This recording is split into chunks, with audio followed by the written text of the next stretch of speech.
गिबियावनो आङो दुलाराय बर' फरायसा आफादनि जानानै फैबाय थानाय बांला 1429 बैसाग दाननि लोगोसे इंराजि 15 एप्रिल 2022 निफ्राय जागायनो गोनां जे बैसागु बोथोर बा जे बैसागुनि जे फोरबो बे फोरबोखौ सोमोन्दो लाखिनानै दुलाराय बर' फरायसा आफादनिफ्राय साफ्रोमबो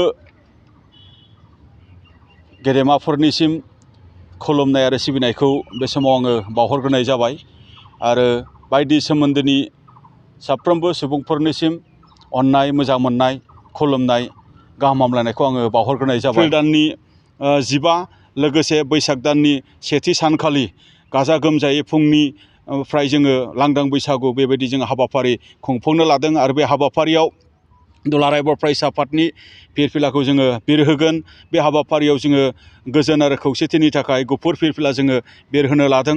गोजोन आरो खौसेथिनि थाखाय जोङो फारौ बिरहोनाय बेबायदि हाबाफारि जोङो लाखिदों आरो बेबायदिनो जोङो बे हाबाफारियाव बैसागु मोसानाय बादायलायनाय बेबायदि हाबाफारि जोङो लाखिदों आरो बे फुंनि 10 रिंगानिफ्राय जागायगोन आरो बे हाबाफारिया सानसे सोलिबाय थागोन आरो मोनाबिलि 4टानिफ्राय जोङो बेवहाय हारिमु मोनाबिलि हाबाफारि लाखिनाय जायो। आसाम सरकारनि जे बैसागु बा बिहु खुंफुं आफादफोरनो जे 1.5 माने जिखि एल जे राङारि अनसुंथाइ होनानै जोंनि आसामनि बा बर'फोरनि बा असमियाफोरनि बिहु बा बैसागुखौ गोजौथिं लांनायनि जेनाखि मोनसे थांखि थारैनो बियो मोनसे बरायथाव आरो नाजावथाव।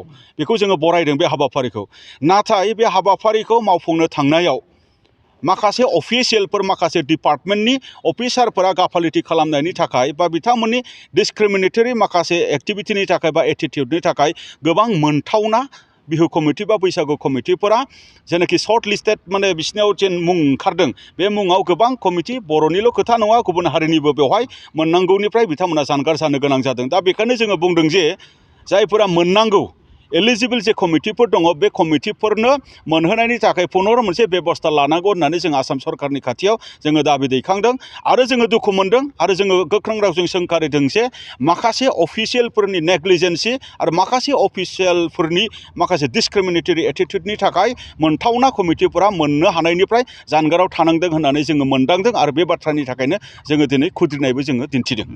दिल्ली हादाव गोदान दिल्लीनि राजथावनियाव जे जोङो प्रि बैसागु बा आगु बैसागु जेनाखि खुंफुंनायनि जेनाखि जोंनि थांखि बे थांखियानो जाहैबाय जोंनि बर'नि हारिमु बर'नि दोरोङारि बा बर'नि माने माहारियारि जे फोरबो बे फोरबोखौ मुलुगनि सुबुंफोरनो मिथिहोनायजों लोगोसे बे फोरबोखौ जौगाहोनायनि जेनाखि जोंनि थांखि बे थांखिखौ लानानै जोङो दिल्लीयाव बे हाबाफारिखौ खुंफुंहैनाय जादों।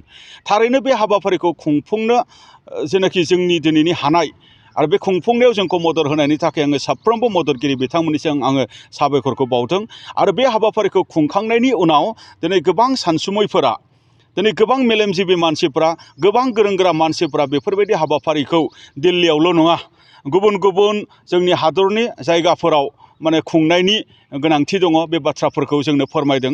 केलकातायाव खुंनांगौनि गोनांथि दं बे बाथ्राखौ जोंनो फोरमायदों। बेंगालराव खुंनो थाखाय जोंखौ एडभाइस खालामदों।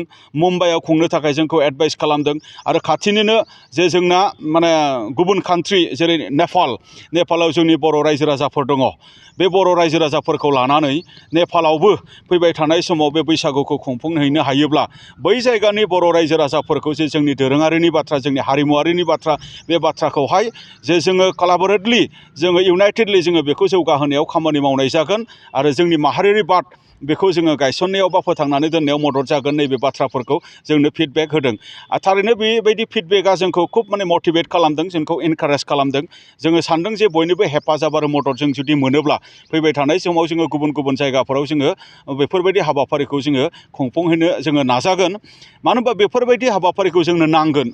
बेफोरबायदि हाबाफारिखौ खुंफुंनायाव जोंनि आइडेन्टिटिनि खोथा थायो बेवहाय माने जोंनि थामोनथानि खोथा दङ बेवहाय जोंनि हारिमुनि खोथा दङ बेवहाय जोङो गाव हारिनि सिनायथि आरो गाव हारिनि थामोनथाखौ लानानै थांनानै थानो लुबैग्रा बियो मोनसे हारि आरो बड'फा उपेन्द्रनाथ ब्रह्मआ बुंदों जे बर' हारिया गेरेमसा हारि जानांगौ।